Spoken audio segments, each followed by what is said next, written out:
الشيطان الرجيم بسم الله الرحمن الرحيم الحمد لله رب العالمين والصلاة والسلام على أشرف الأنبياء والمرسلين وعلى آله وصحبه أجمعين سبحانك لا علم لنا إلا ما علمتنا إنك أنت العليم الحكيم رب اشرح لي صدري ويسر لي أمري واحلل عقدة من لساني يفقه قولي نوينا تعلم والتعليم والتذكر والتذكير والنفع والانتفاع والإفادة والاستفادة والحث على تمسك بكتاب الله وسنة رسوله والدعاء إلى الهدى وابتغاء وجه الله ومرضاته وقربه وثوابه إلهي أنت مقصودي ورضاك مطلوبي أعطني محبتك ومعرفتك السلام عليكم ورحمة الله تعالى وبركاته. InsyaAllah kita sambung lagi bacaan kitab kitab Tanbihul Ghafilin pada muka surat 3. Muka surat 3 kitab Umi. Itu baca Umi lah. Kitab Umi. Masa ramai oleh Umi, dah tadi Umi lah. Nah. Belang-belang hok ada Jawi tu tengok hok Jawi juga. Hok ada Jawi juga tengok Jawi juga. Tak boleh pergi belaka. Kalau boleh Jawi, boleh pergi belaka dua-dua.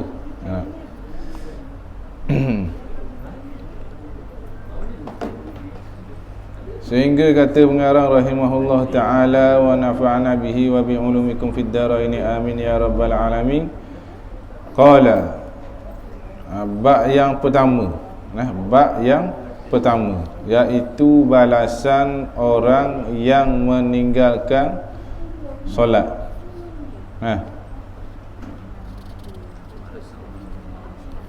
Kalau kita Jawi dah apa sini lagi kan?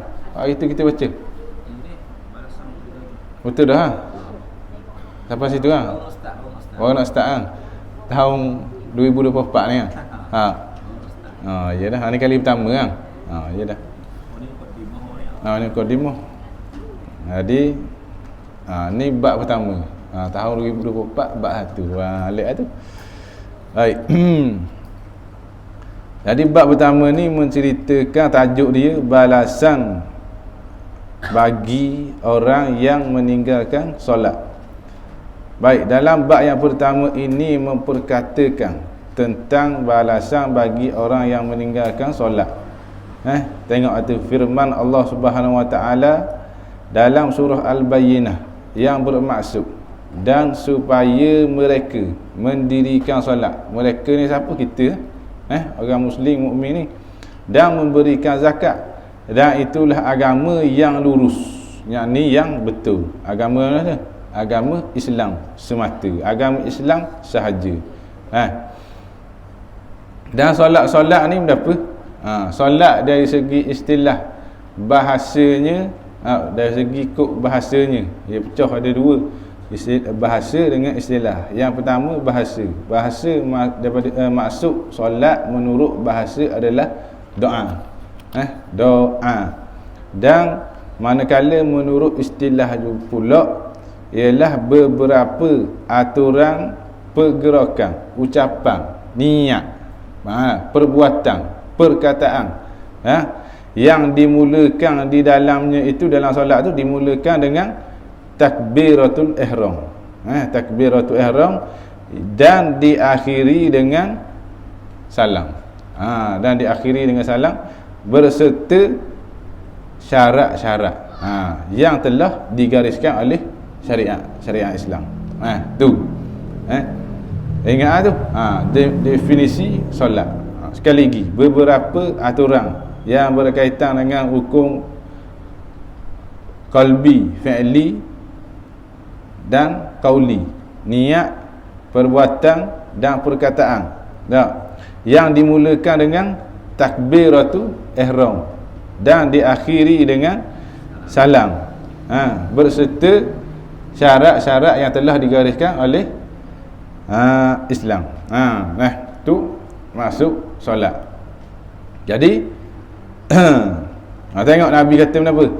Nabi SAW bersabda, artinya solat itu merupakan tiang agama. Solat itu merupakan tiang agama. Barang siapa yang mendirikan solat, sesungguhnya dia mendirikan agama. Dan barang siapa yang meninggalkan solat, maka seolah-olah seolah-olah dia meruntuhkan agama dia sendiri. Tu orang dok semayang. Orang dok semayang. Orang dok semayang dengan orang menafikan kewajipan semayang, hukum dia tak sama. Lagi belakang ada riwayat. Dan sebab apa lagi? Semayang ni adalah perbuatan yang ditutup oleh syarak, yang menjadi salah satu ibadat yang penting, yang wajib atas kita kena buat belaka. Selepas bila kita kena buat, lepas kita dah berakal, balik, merdeka. Tu dah, kalau sebelum tu dah wajib ke buat. Kalau anak wajib ajar. Kalau anak wajib ajar bila? Start umur 5 tahun, 6 tahun. Nabi kata bila boleh watang anak? Bila kalau duduk semayang umur 10 tahun. Dia akan nak tunggu 10 tahun baru nak ajar. Dan ni berapa kali balik dia? Tak mau semayang lagi. Suka. Ada betul tak? Berapa kali balik dia? Tak mau semayang lagi. Gitu lah. Ada tak lah ni? Ada. Jadi anak kita umur 5 tahun, biar dia tahu, ayah aku semayang, ibu aku semayang, kakak aku semayang, mak saudara aku semayang. Ni tahu perbuatan tu semayang. Pergi masjid semayang, tahu semayang solat, benda sama. Ayah dia tahu. Adakah kedatangan budak-budak mari surau, mari masjid ni nak suruh dia sah semayang dia? Tak. Tu salah satu cara untuk kita sebagai mak ayah menetapkan, menanamkan kefahaman kepentingan solat dalam kehidupan. Ada bawa umur budak 3 tahun, 4 tahun nak suruh dia sah semayang. Tak sah, bukan tak sah dak. Kita ajar tu untuk bagi kena benda tu solat. Kena molek dia ikut. Akad takbir pun gambar sekali. Sujud pun sujud dulu baru rokok. Kena molek tengah diri kiang bagi salam. Maknanya tu kefahaman untuk kita bagi ke anak-anak cek-cek 5-6 tahun. Dak 7 tahun, 8 tahun tekan biar dia mayang tak duduk mulut kita dah. Orang tua kata, mayang duduk mulut aku lagi. Duduk mulut semua mayang. Maknanya nak ayat lagi tak? Bila dah masuk umur 9 tahun, orang puang sekurang-kurang balik dia. Umur 9 tahun. Bila umur 9 tahun, 8 tahun tu kita tak perlu rayak. Tak perlu rayak. Kakak semayang dah ke? Tak perlu dah. Maknanya masuk waktu dia irti sendiri. Ambil air semayang. Bila tahap tu biar garik garik tu kalau kita duduk rumah, dia boleh hafaz jadah kita. Boleh lah tu. Dia tahu tu apa semayang, benda kewajipan semayang, benda kepentingan semayang. Ada apa tu? Biar tak tahu pun kita rakyat kita merendahkan diri kepada Allah Ta'ala untuk mendapat sebagai hamba ketaatan. Kita tanya pula ketaatan tu, biar tak tahu lagi benda tu. Tapi kita didik, kita terak dalam diri dia supaya tahu benda kepentingan semayang. Bila orang dah tahu kepentingan semayang, tadi berapa kali balik pun bakal dah tahu gitu. Dia tak rasa tentang salah satu bala yang kena pada seorang hamba Allah ni. Tak kira siapa-siapa, bila kena duduk dalam diri, bala atas diri dia, bila dia buat dosa, tak buat ketaatan, dia tak rasa benda tu adalah satu kesalahan. Itu salah satu bala ulama sebut. Dak semayang dak siapa. Dak apa dak semayang pun aku boleh makan. Boleh makan kok. Tak. Tak apa lah dak semayang pun. Duduk dalam keadaan sihat juga. Tu salah satu. Bala tu. Bala. Dan sebab apa juga amalan semayang ni penting? Tak, Nabi kata inna awwala ma yuhasabu bihil abdu fi yaumil qiyamah. Tak, antara amalan yang pertama sekali dikira, dihisab pada hari kiamat lagi. Apa dia? Min amalihi solatuhu. Tak, daripada amalan dia adalah solat. Adalah solat. Dah kita ni tergolong tak daripada orang yang meninggalkan solat? Tergolong tak? Tergolong. Tergolong sebab apa? Kadang-kadang terbabah. Terbabah biasa kenapa? Tidur. Lagi tidur asar ke, tidur zuhur ke, tidur subuh ke. Terbabah. Itu termasuk. Tapi lagi ada tulis pula bab terbabah ni. Jadi nak ayat tadi kenapa? Amalan yang pertama yang dihitung di hari akhirat lagi adalah semayang.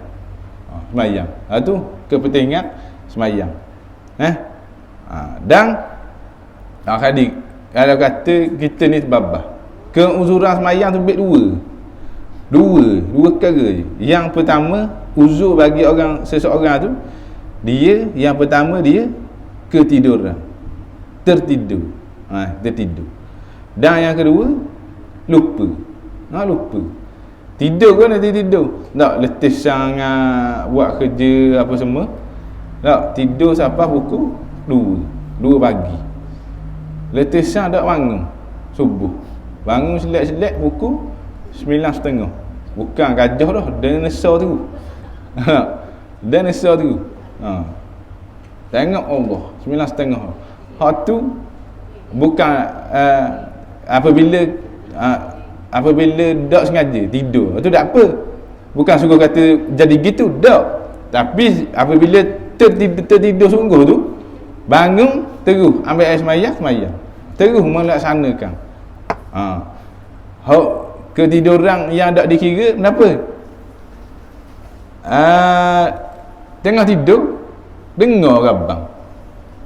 Telinga ni siapa dengar rabang. Dan hati sedap. Dah subuh kan. Apa sikit lagi 5 minit. Dah sikit lagi. Lagi saya pergi jadi imam. Apa? Sikit lagi dia bangun tak bangun pukul 7. Tu awal sikit. Dah gajah ni. 7 dak syuruk gila ni lebih 7.30. Luar waktu luar syuruk. Learning syuruk ke apa 7.14 7.13 ada ada lebih dah luar waktu 7.30. 7.30 tu dak dikira ketiduran. Sebab apa? Sebab dia sedar dah. Sedar dah rabang. Bangun dah dengar anak gerak. Abah subuh dah. Dengar. Dak dengar rabang pun dengar anak gerak. Abah subuh dah. Bangun. Kaki bangun. Hati dak kira ketiduran. Sebab kita sedar dah. Ketiduran dak yang dimaafkan ni masuk dalam uzur tidur sungguh. Memang dak sengaja.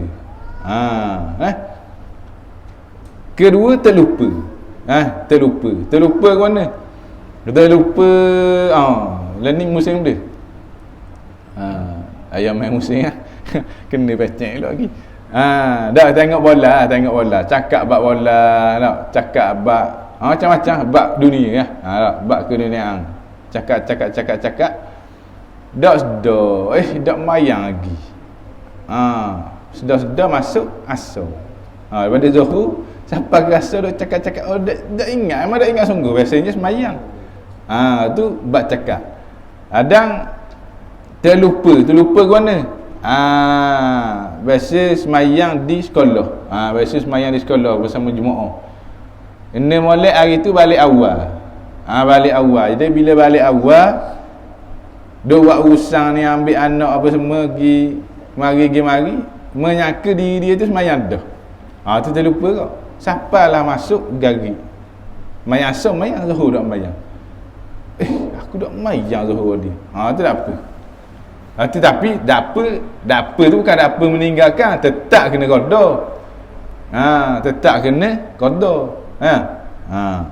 Nak ayat kenapa? Keuzuran. Ditulis dalam oleh ulama dalam kitab Safinatun Najah 2. Keuzuran dia, yang pertama tertidur, yang kedua terlupa. 2 ni je. Buat tidur tak jadi, tak kira. Buat tidur dosa. Agak tidur. Agak tidur. Dosa. Dan sabdanya lagi yang bermaksud, sabda Nabi Muhammad sallallahu alaihi wasallam, tiada perbezaan di antara muslim dan munafik.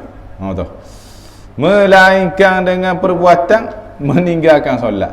Tu membezakan orang munafik dengan orang muslim munafik.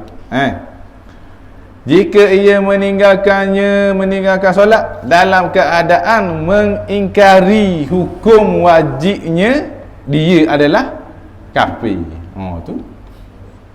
Ni kita tulis kafir. Bukan kita mengkafirkan orang. Ni tak boleh dengan kafir sikit tu. Benda tu atas perbuatan. Kalau orang kata tak, wajib, tak wajib semayang. Semayang apa mu? Tu. Perkataan tu boleh jatuh kafir. Boleh jatuh kafir. Bukan kita nak mengkafirkan orang ni. Kalau Nabi sebut dah ni. Cerak, jelas. Ustaz-ustaz luar cakap, kalau buat gini Nabi kata masuk neraka. Mari Nurtizen, sedap dia menerakakan orang selalu. Dak bukan menerakakan.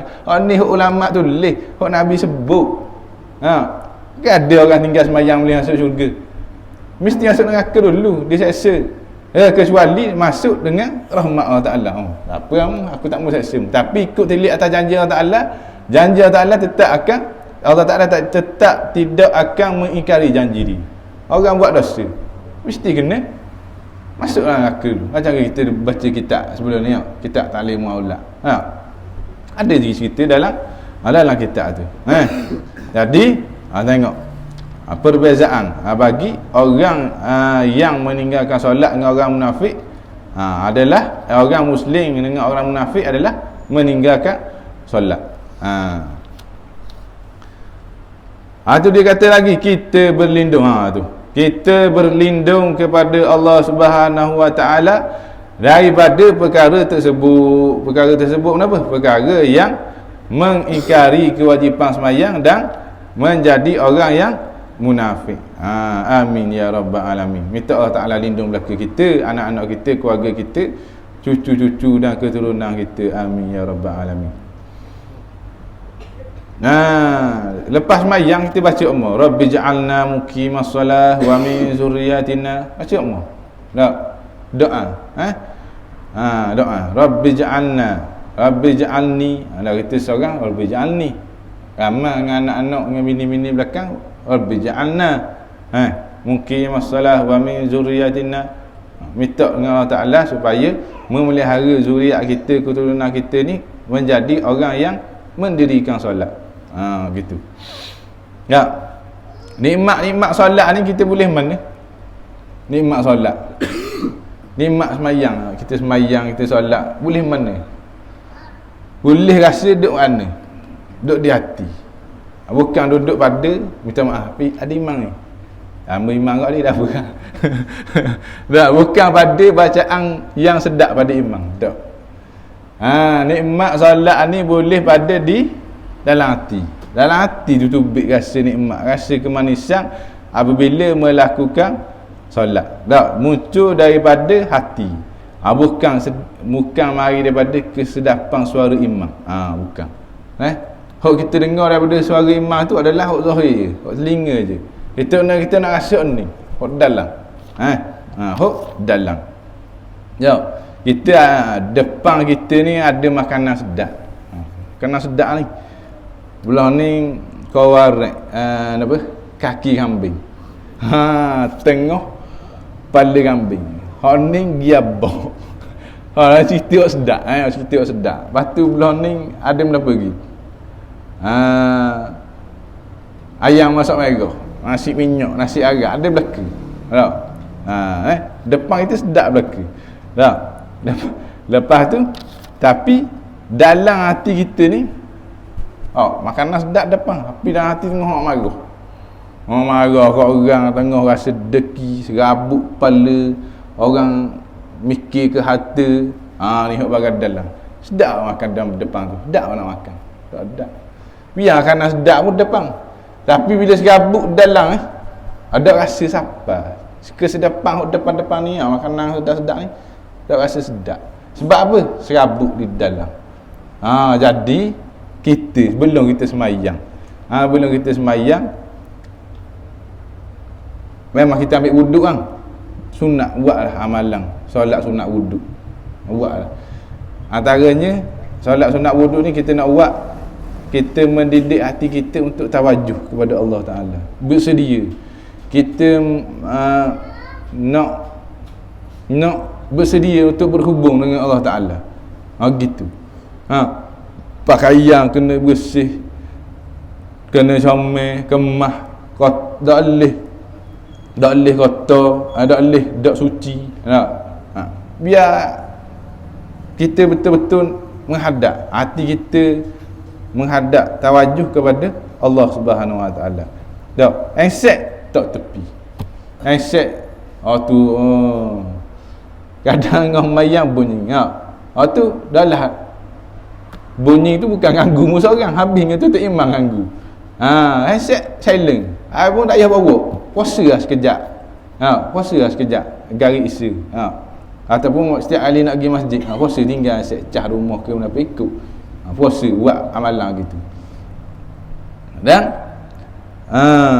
lepas tu kita serah. Serah diri kita kepada Allah. Serah tu kan serah dengan rasa kehambaan. Serah dengan rasa kehambaan. Benda buah-buah rasa ni kita kena main ikut dalam. Main ikut dalam, kena buat, kena didik hati. Ikutlah istighfar dulu. Kalau syaitan main ganggu, baca qul a'udzu birabbin nas. Tak apa. Biar kita meningkatkan kualiti solat kita. Gitu. Nak baiki hidup, tahun baru. Azam baru kata. Nak baiki hidup, nak baiki diri, baiki pertama melalui solat. Tu. Dengan solat. Nak mulut jahatlah, hati bekeng. Anak dengar kata, kita dulu. Kau mana-mana kita dulu. Buat kat mana? Istighfar, solat. Istighfar banyak, solat. Selawat dengan tinggal. Buat, insya-Allah. Allah Taala bagi. Dan kita ni ujian pula bagi kita orang yang tidak meninggalkan solat. Janganlah kita rasa sesekali, jangan rasa kita selamat daripada api neraka. Takut atas tanggungan kita. Kita biar je orang tak semayang, kita tak apalah, redha lah hidup semayang. Redha atas maksiat tu maksiat. Dah tu nak buat guna? Tak. Lepas nak buat guna? Tak. Nabi kata man ra'a minkum munkara falyughayyiru biyadi. Siapa tengok siapa tengok akan dia akan kemungkaran, hendaklah dia ubah dengan tangan. Fa illam yastati', kalau tak mampu ubah dengan lisan. Fa illam yastati', tak mampu lagi becilah dengan hati. Fa illam yastati' biqalbihi, dengan hati dia. Hati ni kena beci atas perbuatan orang hendak tinggal sembahyang ke, kita kena beci. Zalika adhaful iman. Itulah antara selemah-lemah iman. Tu. Kita tak boleh kata aku redha dah, dia dak sembahyang alih. Aku redha atas perbuatan maksiat. Jangan sesekali. Tapi jangan kita marah, nak ajak. Sebab tu hikmah Nabi bawa. Nak kita nak ajak orang sembahyang. Nabi bawa tu nak suruh orang beriman. Besar lagi berbanding kita ni nak ajak orang sembahyang. ikut mana-mana pun. Dulu masa zaman belajar ada duduk serumah orang tak sembahyang. Siapa awak tanya kiblat belah ni, padahal tanya orang lain boleh, hanya dia kau saya. Ada seorang tu masa nega dulu dah masuk tapak jual pukul berapa, pukul 6 set up nak setengah pukul 7 garis dah set mayang ni mayang lah. Hak jenis bakang sikit. Satu seorang memang hebat sikit Allah Ta'ala bagi dia. Allah mu cerita cari makan ke darah je, mayang-mayang tak ada erti. Ketemu gangang gitu kasut ngak. Kita komak dah biar dengar tu tak apa dah. Lepas tu kesok saya tu. Lepas tu dah. Tua dah, tapi memang dia cikgu. Dia cikgu. Tapi dia memang tak boleh. Orang tak semayang dia jadi itu kan. Tapi kita nak reda atas perbuatan tak semayang dia tak boleh. Tapi cara tu kena hikmah kok. Siapa tak cakap tu? Tak cakap. Salam depan muka ni, depan ni. Mu reti cari makan darah, mu tahu tak Tuhan bagi rezeki kamu. Tak semayang kok. Dah main dah. Kita komat dah tu. Kita komat tu niat bagi dia dengar. Niat tengok kita komat kau tengok. Allahu akbar ya salat. Allah hayya 'ala salah, hayya 'ala falah. Tu ajak tu. Apa dah? Niat ajak orang main sembahyang apa dah? Tu mai redah depan muka tu. Nyanyi saya. Tapi cerita kisah orang ada tinggal sembahyang ni, alhamdulillah. Saya dulu belajar bab keikhlasan daripada orang tak sembahyang. Allah Ta'ala bagi sungguh. Orang dia tu memang tak sembahyang. Tapi kita tak mendekati dia. Tetap siapalah satu tahap Allah Ta'ala uji dia. Allah Ta'ala uji dia dengan sakit. Alhamdulillah, learning cukup 5 waktu. Muka jernih, mata putih, sungguh pun. Learning jumpa lama dah jumpa, baru ni jumpa. Alhamdulillah learning. Ada nak cerita dia ni orang ada sembahyang tapi saya belajar bab keikhlasan dengan dia. Allah Ta'ala bagi. Memang dia bab sembahyang kurang. Bukan kata tak apa tak sembahyang, tapi bab keikhlasan masya-Allah kita tak boleh tapatara tu. Tak boleh siapa setara dia boleh buat. Orang penyah pitih beribu, tak apa ada tu rezeki lain. Niat sedekah dah 1,000, 2,000 lebih, 3,000. Niat itu. Tapi sebut lepas maknanya dia ingat sikit. Ikhlas tu 2,500 ikhlas. Tapi mayang tak. Tak bukan kita nak suruh tiru dah semayang tu. Lain ni dia semayang dah, alhamdulillah Allah Ta'ala bagi dia. Jumpa dia kata alhamdulillah ke barang siapa. Dia mau ni 50 hang. 50 hang. Tapi alhamdulillah macam-macam cara Allah Ta'ala nak bagi ke dia. Macam-macam cara Allah Ta'ala nak bagi rahmat ke hamba dia. Gitu. Habis cerita mak lerek ingat. Cerita bab semayang banyak apa? Lerek dah. Berapa minit lerek? Minta maaf. 10 minit, 5 minit. Lagi diriwayatkan daripada Nabi SAW bahawa baginda bersabda, barang siapa yang meringan-ringankan solat, ni hadis daripada Nabi SAW bagi peringatan kepada kita. Direct muka surat 4, muka surat 5 hadis belaka. Kita baca berhabis apa muka surat 5 kalau dah. Barang siapa yang meringan-ringankan solat, dibalas ke atasnya 15 jenis siksaan. 6 perkara ketika di dunia, dapat 15 tu, antara daripada 15 tu 6 perkara ketika di dunia, 3 perkara ketika saat kematian dia, dan 3 perkara lagi semasa di dalam kubur dia. dan 3 lagi ketika bertemu dengan Tuhannya. Tu cukup 15. Kira balik 6 3 3 5. 15. 15. 6 perkara di dunia, 3 masa nak mati, 3 dalam kubur, 3 ketika nak bertemu dengan Allah Ta'ala. Kenapa? Lalu para sahabat bertanya, wahai Rasulullah, apakah itu saat-saat semasa di dunia? Ni baginda menjawab, Nabi Muhammad sallallahu alaihi wasallam menjawab, pertama, Allah akan mengambil keberkatan daripada usia dia. Allah. Tak semayang, Allah akan tarik keberkatan pada usia dia. Keberkatan ada tak pada orang kafir? Tak ada. Orang Islam kita Muslim ni ada keberkatan. Macam kita nega nipu, berkat rezeki kita buat, dapat berkat.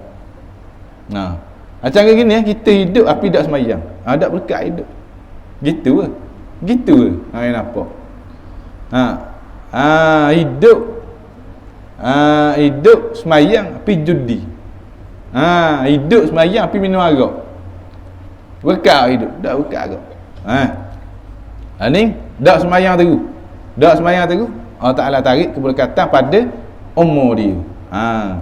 Kedua, Allah mengambil keberkatan pada rezekinya. Pitih belambuk.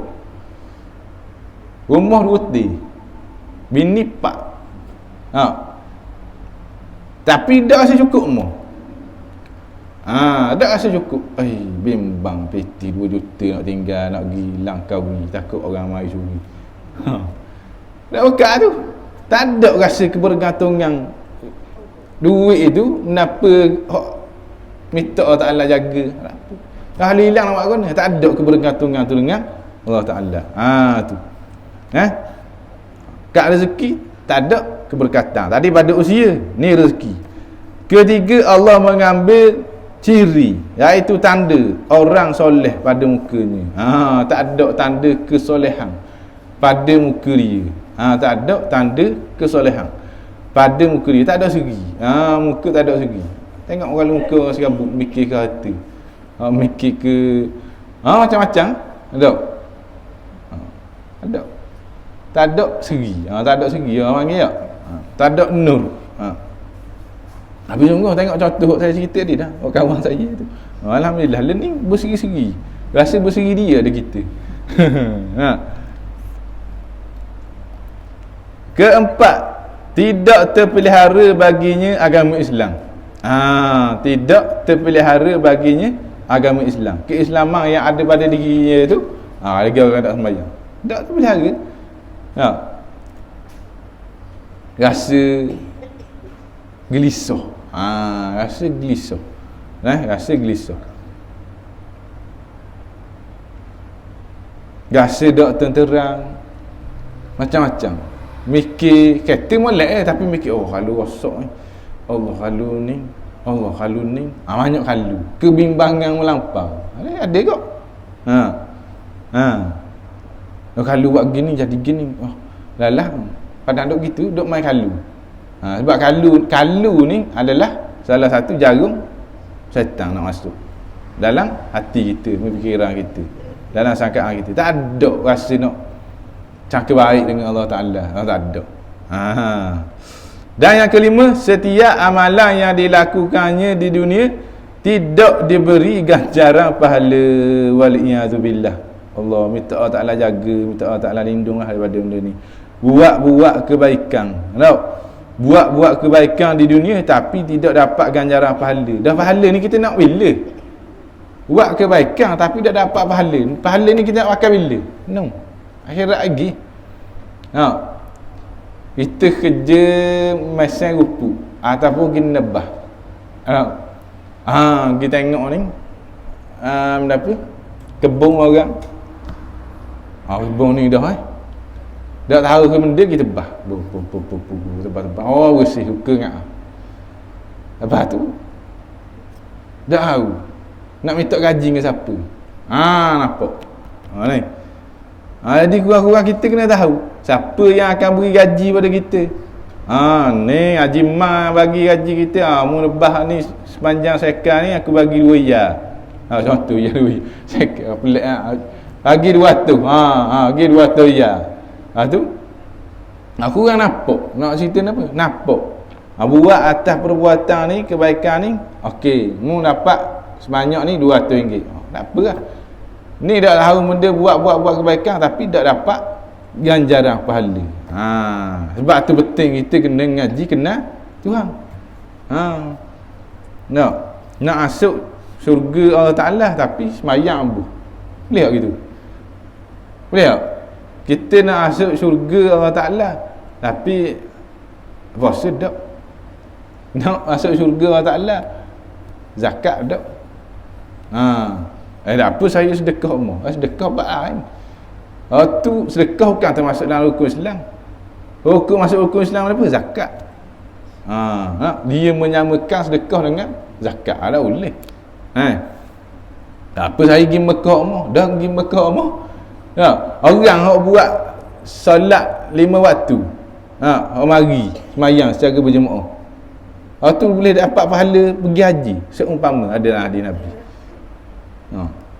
Dah kalau pergi Mekah kali pun tapi tak buat perkara-perkara yang dituntut oleh syarak, tak jadi kau. Ada jenis orang, aku banyak dah maksiat kena pergi Mekah kena pergi cuci dia ingat pergi situ boleh auto cuci lalu tak. Ingat kita nak pergi Mekah takut pergi tengok siapa terbalik ke benda apa macam-macam. Learning macam-macam. Allah Ta'ala nak bagi banyak musibah ataupun bala ujian nak tersekat yang akan nak kena pada kita ni. Sebab apa? Sebab doa Nabi Muhammad sallallahu alaihi wasallam pada Allah Ta'ala. Tapi kita tak akan terlepas bila neraka ni tetap masuk neraka. Tetap dapat balasan. Allah Ta'ala nak bagi balasan kat dunia, tarik lah rezeki, berkat, umur, macam-macam. Dan yang keenam, doanya tidak diangkat oleh malaikat ke langit. Berat-berat belaka. Ni kat dunia. Kat dunia. Doa dia tidak diangkat oleh malaikat ke langit. Tu. Para sahabat bertanya lagi, apa pula siksaan semasa matinya? Ni semasa mati. Kalau tadi kat dunia. Tadi kat dunia. Apakah pula siksaan semasa matinya? Baginda Nabi Muhammad sallallahu alaihi wasallam menjawab, pertama, matinya dalam keadaan hina. Waliyadzubillah. Minta Allah Ta'ala lindung kita. Mati dalam keadaan hina. Kedua, matinya dalam keadaan sangat lapar. Mati dalam keadaan sangat lapar. Mati dalam keadaan lapar. Sangat lapar, bukan lapar, sangat lapar.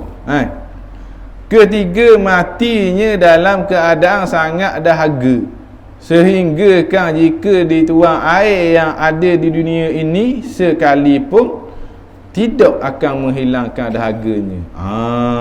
Tu. Siksaan semasa mati. Ni rasa nak mati. Yang pertama, mati dalam keadaan hina. Tak tahu hina setara mana. Dah tahu. Hina. Kita nak kata kok kehinaan orang takut. Minta Allah Ta'ala lindung je.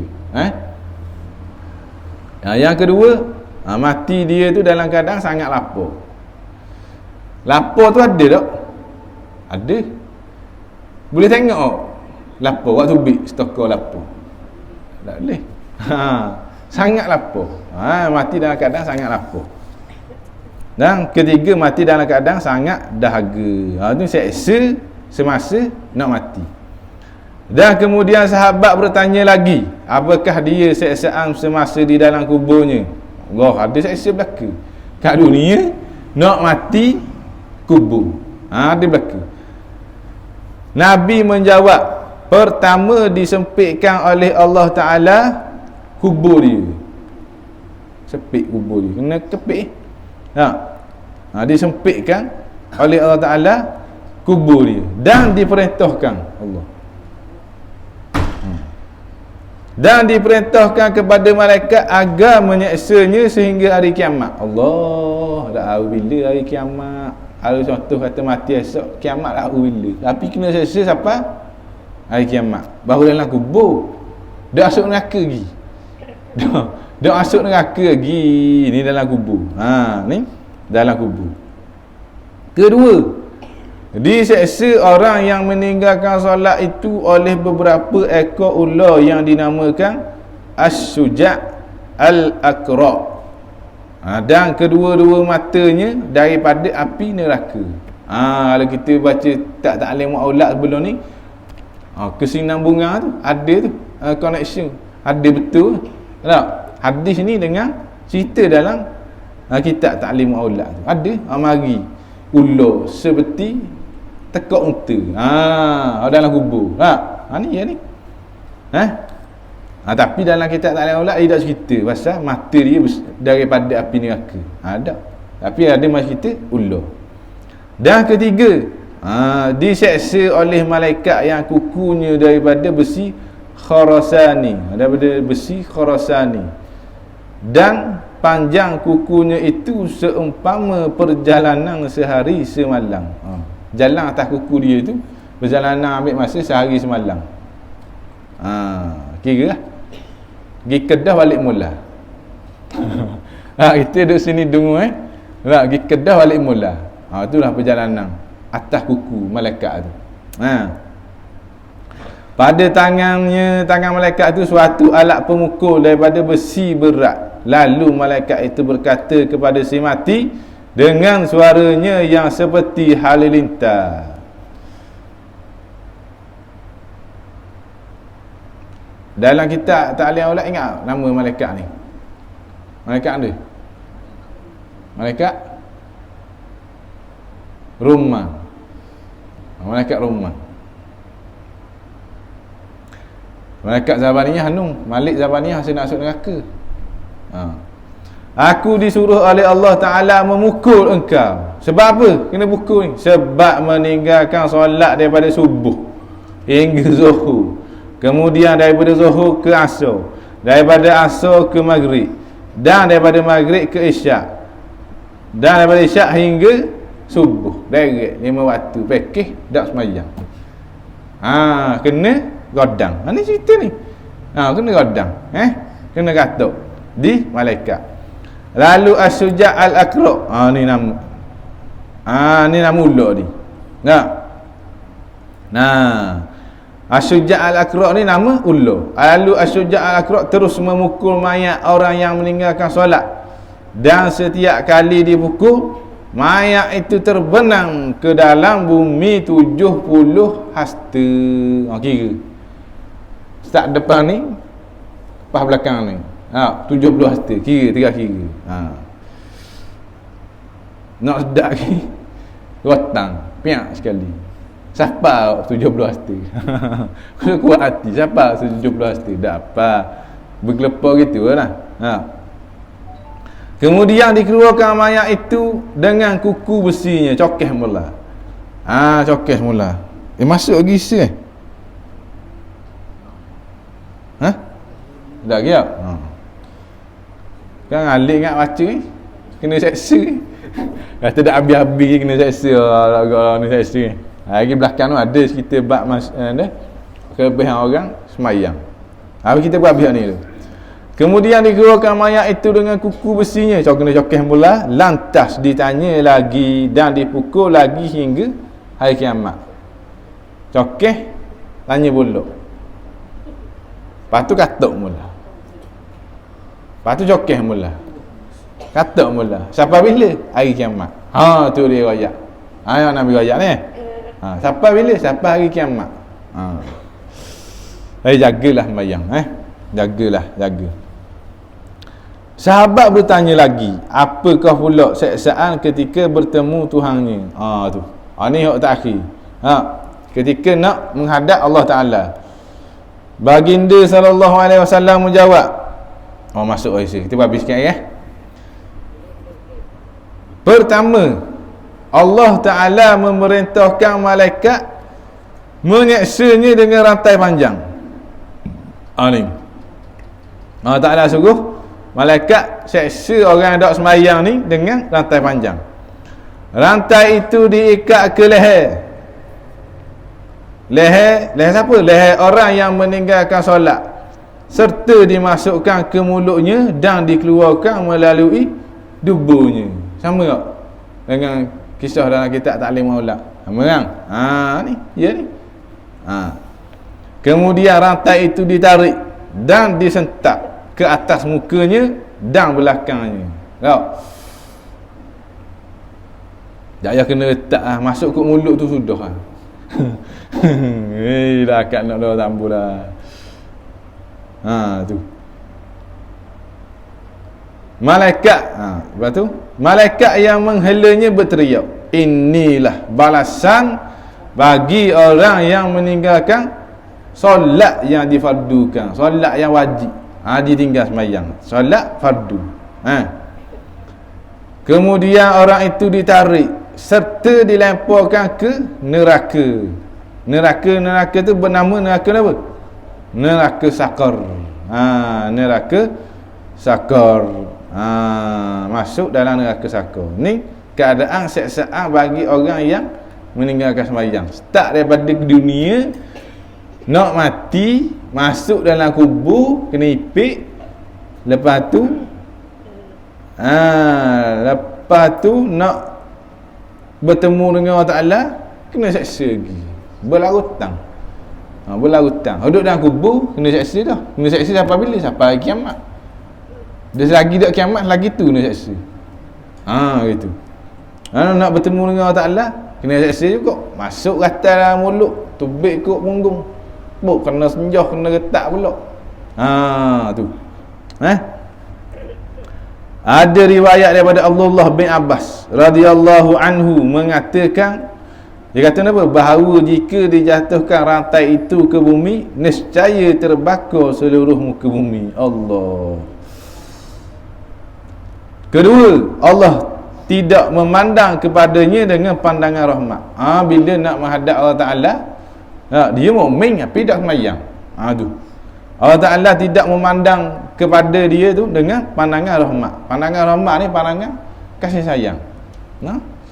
Dan ketiga apa? Tiada pilihan baginya, bagi orang yang meninggal sembahyang tu, selain mendapat seksaan yang teramat pedih. Tu. Dapat belaka tu tiga-tiga. Ketika bertemu Tuhan dia, kena senjah dia kata, tak? Dan tidak dapat Allah Ta'ala tengok dia bukan dengan pandangan rahmat. Dan yang ketiga, tiada pilihan. Tak ada pilihan lain, duduk memang kena seksa. Tu bagi orang yang meninggalkan sembahyang. Wallahu Ta'ala a'lam. Allah. Bukan dia tu.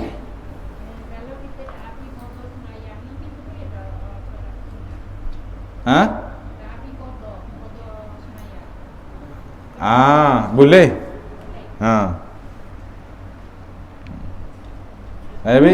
Tapi kena qada dalam keadaan yang dalam gitu.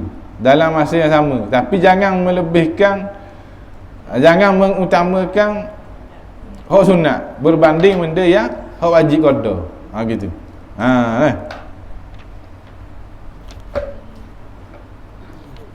Mati dalam keadaan qada sembahyang. Apa? Mati dalam keadaan qada sembahyang. Mungkin dengan sebab usaha qada dia tu, Allah Ta'ala bagi rahmat. Wallahu alam. Bismillahirrahmanirrahim. Alhamdulillahirabbil